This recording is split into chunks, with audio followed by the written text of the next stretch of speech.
Alrighty guys, boom to your faces. To your faces. It's the Bibby here with the Poet Warriors, never forget it. And today I'm coming back to you again with another little acting snack, right? Which if you're enjoying these snacks, please go check out our website. We have our classes posted there. Online classes every single week. In-person classes coming very soon. Stick around for that.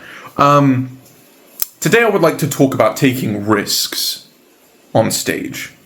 In movies, on stage, in the acting craft in general, right? I'm going to preface this by saying, if you aren't taking risks, what are you doing? Really, ask yourself that question.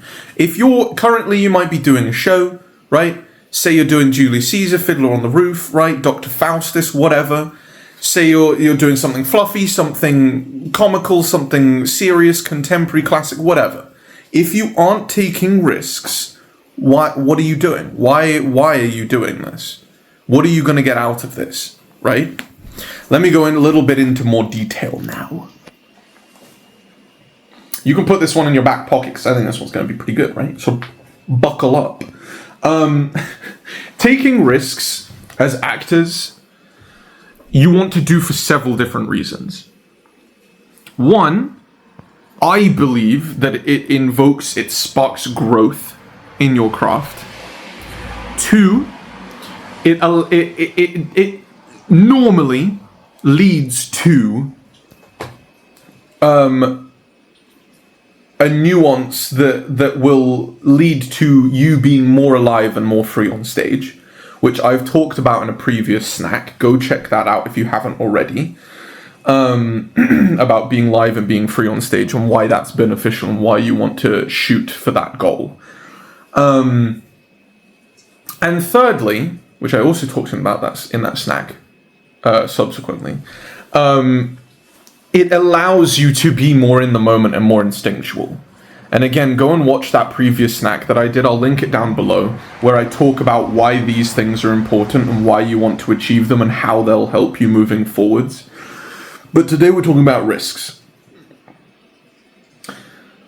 A lot of people say, and of course, there are time for risks, and I would say there are time maybe not so much for risks.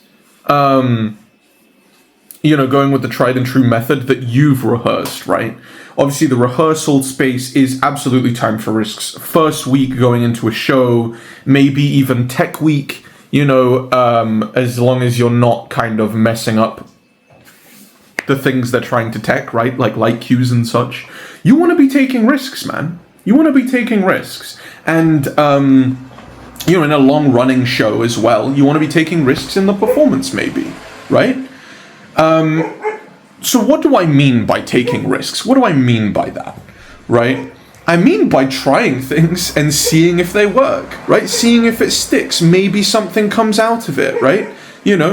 Say, it can be something as simple as how I say a line, how I move when I say a line, when should I cross? These things that they normally will just pop up to you instinctually, right? Which you want to listen to and you want to get in touch with your instincts. Listen to them and see what happens, right? Obviously, nothing's going to work 100% of the time, right? But I tell you what it will do and what it will lead you to do, right? And for those others around you. Say you cross up to somebody.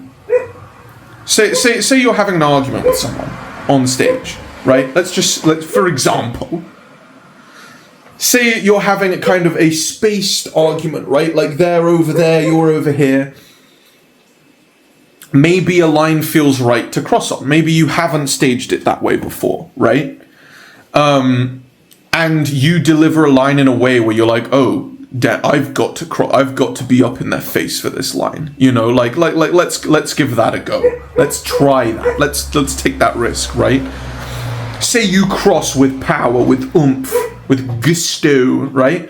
And rather than doing the scene separated, you want to get up in their face, maybe a little bit more intimidating.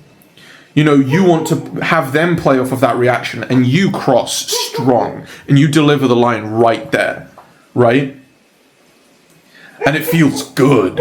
And it feels good. And it fuels the rest of your scene for both actors, right? That's going to change the way that they deliver the line. That's going to change the rest of the scene. Like, little things like that, little nuances can develop into really big events, right?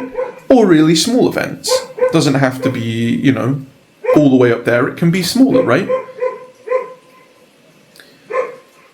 These risks lead to you being more in the moment, right?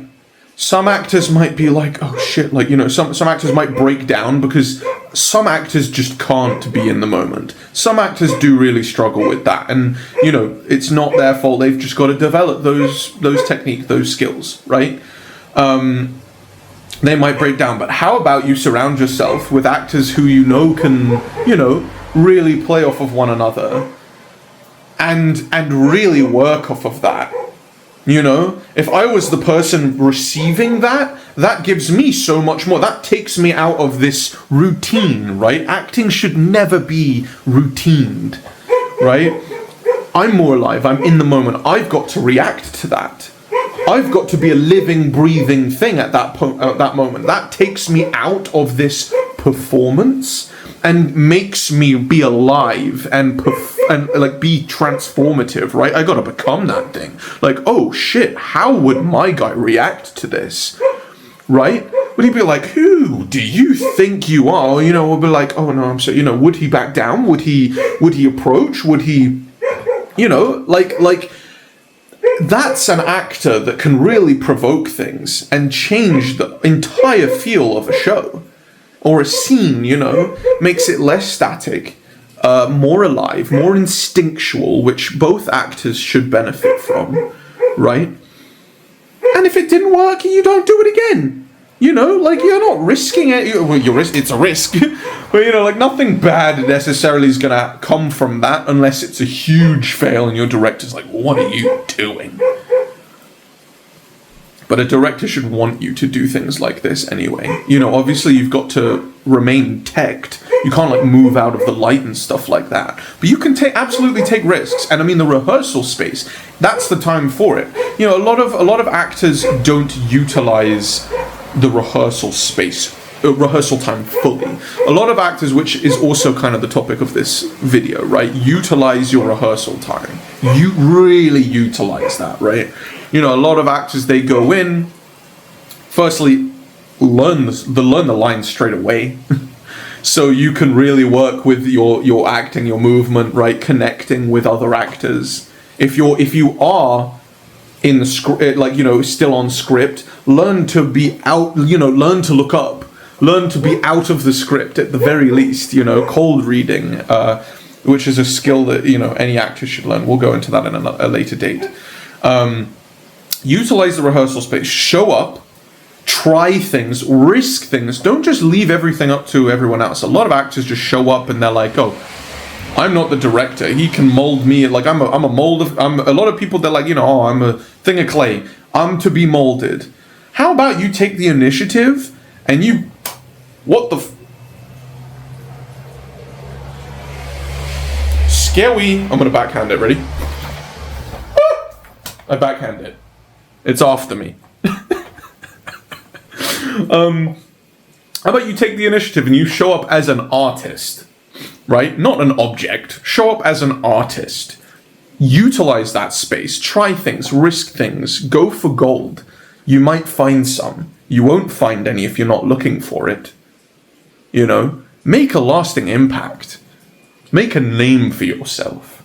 Take risks. Utilize that rehearsal space. Utilize that rehearsal time. Maybe try things in the show, you know? If you're only doing a couple of shows, maybe not so much. Maybe not so much. Maybe little things. But if you're, you know, if you're in a long-running show, try things. Spice it up. Why not? Why not, you know? Give it a go. Tasty.